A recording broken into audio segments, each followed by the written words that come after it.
You are already dead, but you don't know it yet. That is how one could describe the last hours of Mackenzie Lueck.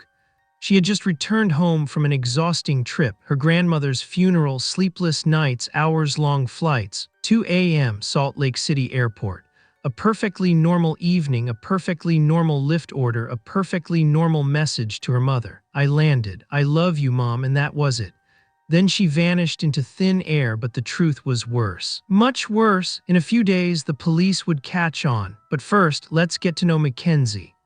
23-year-old Mackenzie Lueck was born in El Segundo, California, and was the second of 4 children and the only daughter. Sports played an important role in her life. She loved cycling along the beach, participating in swimming competitions, playing water polo, and regularly attending her team's soccer games.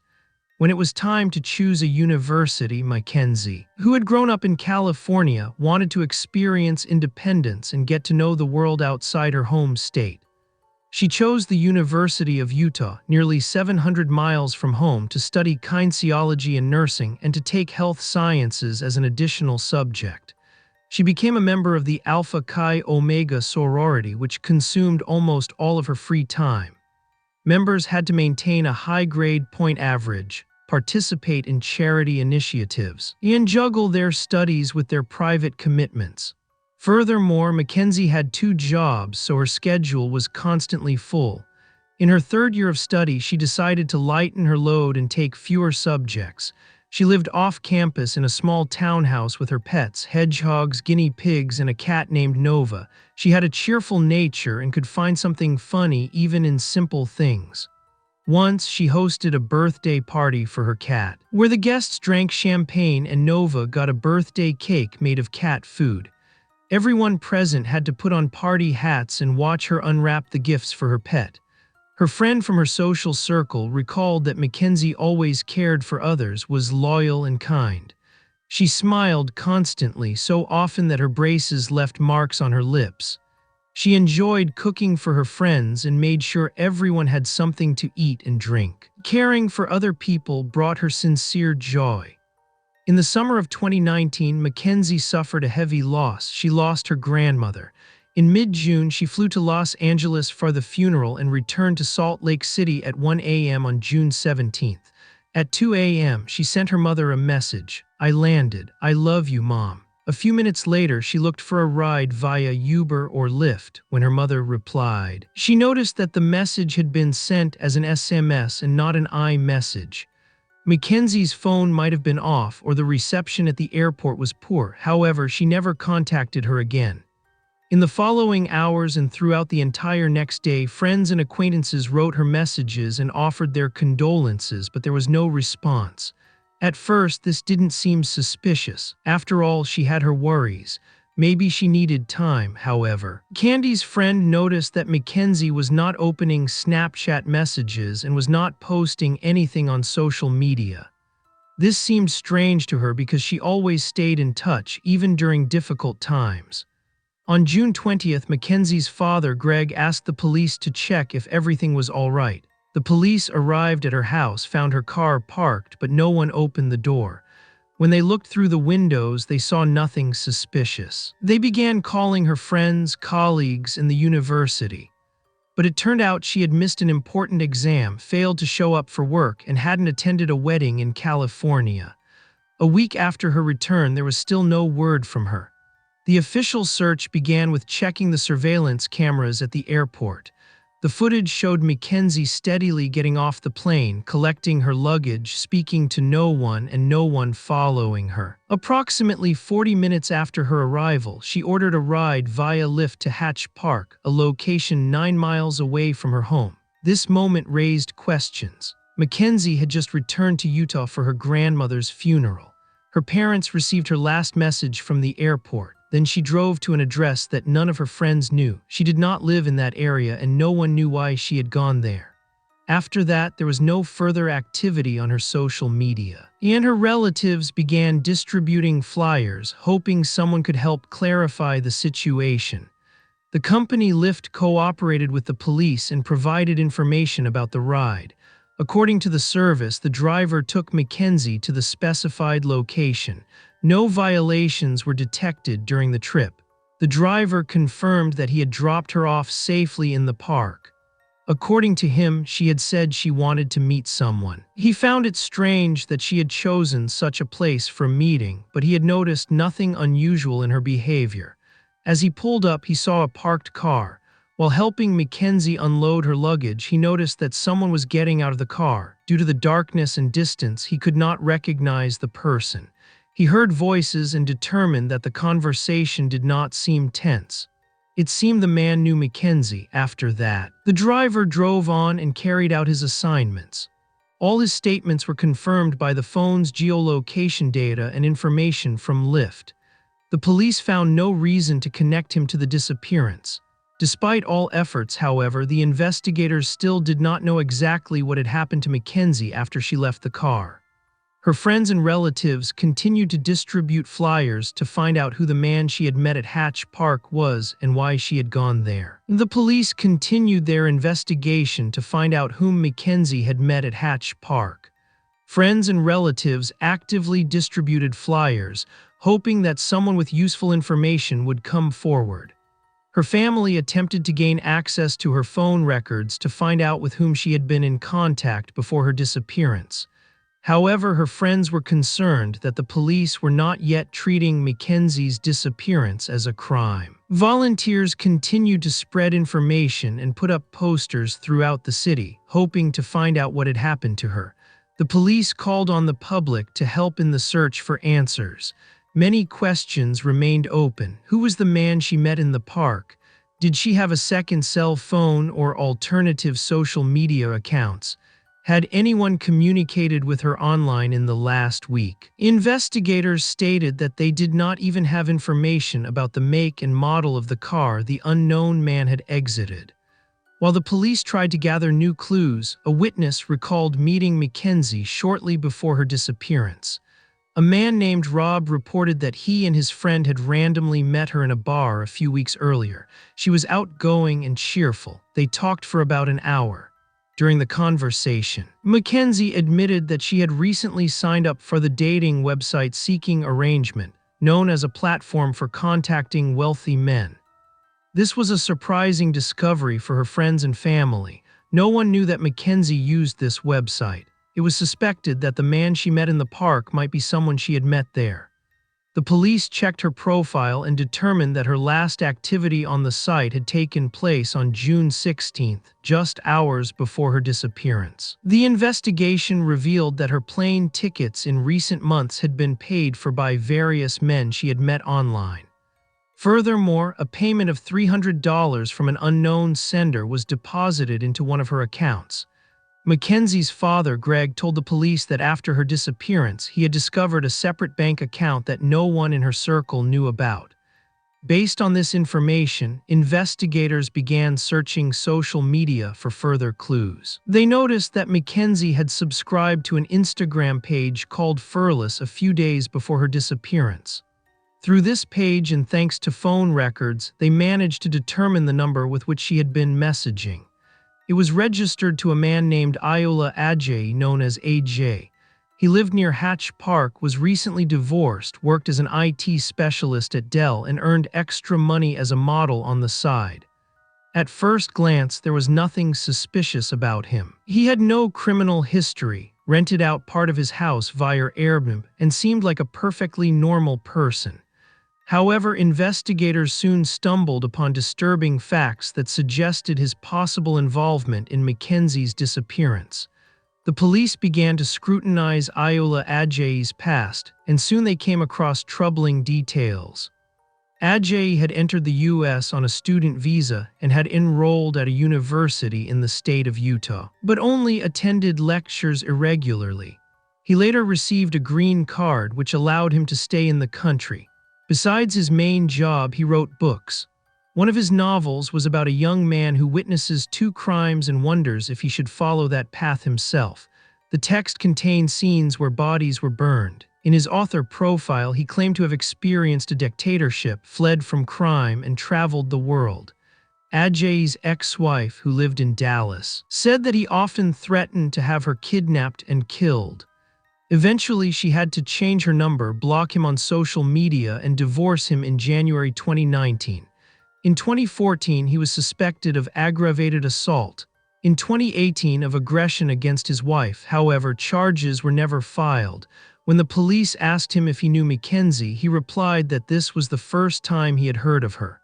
Later, however, it turned out that his number was saved in her phone records. Ajayi then explained that the messages might have been sent by one of his tenants. Investigators found that Ajayi had sought a craftsman shortly before Mackenzie's disappearance to build a hidden soundproof room in his house with a door that could be opened by fingerprint. The craftsman he contacted recalled Ajayi saying, "Money was no problem, but everything had to happen very quickly before his girlfriend arrived." When asked what it was for, Ajayi said he wanted to hide alcohol because his girlfriend was Mormon and did not know he drank.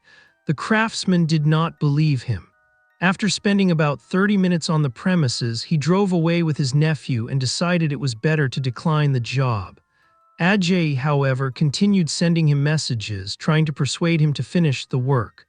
After some time, Ajayi himself appeared at the police station, but with a different version of events. He admitted that he had indeed communicated with Mackenzie on a dating website, but contact quickly broke off. He speculated that she stopped responding after he sent her his photos. This fact prompted a search of his apartment. When the investigators arrived, they immediately noticed that there was no mattress in the bedroom. The room smelled strongly of bleach, and surveillance cameras were installed throughout the house. Some tenants were asked to leave the building during the search. While the police examined the house, Ajayi watched the events from outside. He was offered a place in the shade, but he refused as he did not want to be surrounded by curious onlookers. Later, he asked permission to move further away from the scene. The police did not stop him but noted his nervousness. The search of Ajayi's apartment only reinforced the investigators' suspicion. One of the neighbors reported to the police that on the night of Mackenzie's disappearance, he had noticed a strong, foul odor and looked out onto the street. He said he saw this man spill gasoline on the ground. When investigators arrived at the specified location, they found traces of a fire and a freshly dug pit. A service dog trained to search for bodies reacted immediately and lay down on that spot. Burned objects were found nearby: a partially charred phone, a piece of scalp with a strand of hair, and a bone which experts soon determined was human. In addition, the police confiscated Ajayi's devices on which prohibited content was later found. At this point, the investigators decided to act decisively. They found Ajayi in the park, arrested him, and brought him to the station for questioning. Initially, he tried to appear confident, but the investigators had already gathered enough evidence. Cell phone records showed that the phones of Mackenzie and Ajayi were in the same location, Hatch Park, and that the time between their arrivals was less than a minute. Cameras had been able to film his car there at 2:48 a.m. At 2:59 a.m., Mackenzie sent him a final message. After that, her cell phone was switched off and never turned on again. The investigators insisted that Ajayi explain these coincidences. First, he claimed to know nothing. Then he began to contradict himself in his statements, and later he declared that the police were wasting their time with him as he had nothing to do with it. But soon his cell phone provided a new clue. The day after Mackenzie's disappearance, he drove to the Logan Canyon area, 85 miles from his home. This location became a key point in the further search for Mackenzie. The police were aware that the area was huge and the search could take some time.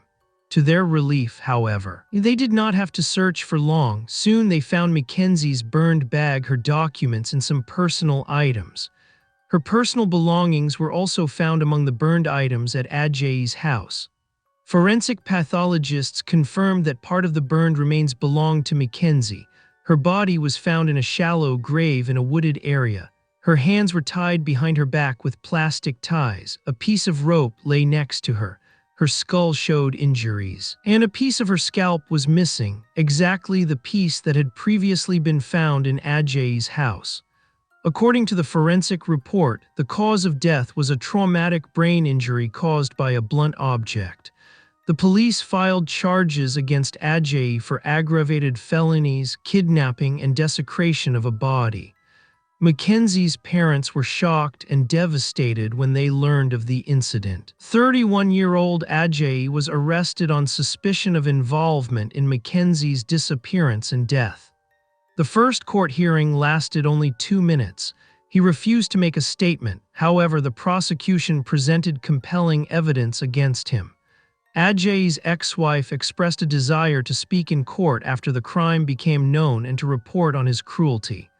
When he was informed that he faced the death penalty, Ajayi made a deal with the prosecution. He pleaded guilty to committing an aggravated felony and desecration of a body, in exchange for the dismissal of some of the charges, including kidnapping and obstruction of justice. 2 other cases not related to this crime were also dismissed. He confessed to using violence against his wife in 2018, but this charge was dropped. Furthermore, prohibited content was found on his devices, leading to 19 charges being filed against him. However, these proceedings were also dropped. It was presented in court that he had planned the crime even before meeting Mackenzie. Before he left the house, he switched off all surveillance cameras. When the woman arrived, he tied her hands behind her back and began to strangle her. She tried to fight back and begged him to stop, but he forced her to the floor and continued to choke her with a belt. Forensic pathologists determined that death occurred due to a severe blow to the head, but Ajayi did not disclose any further details. Afterward, he burned the body in the yard of his house, dug up the remains, and took them to a canyon where they were later found. In court, he addressed Mackenzie's parents and stated that he felt remorse and deserved his punishment. However, the prosecution could not determine why he had committed this act. As the district attorney explained, most such crimes have a clear motive: financial interests, revenge, or personal differences. In this case, there was nothing of the sort. He had decided to take her life even before the meeting. The only explanation investigators found was Ajayi's desire to know what it is like to take a human life. The court sentenced him to life imprisonment without the possibility of parole.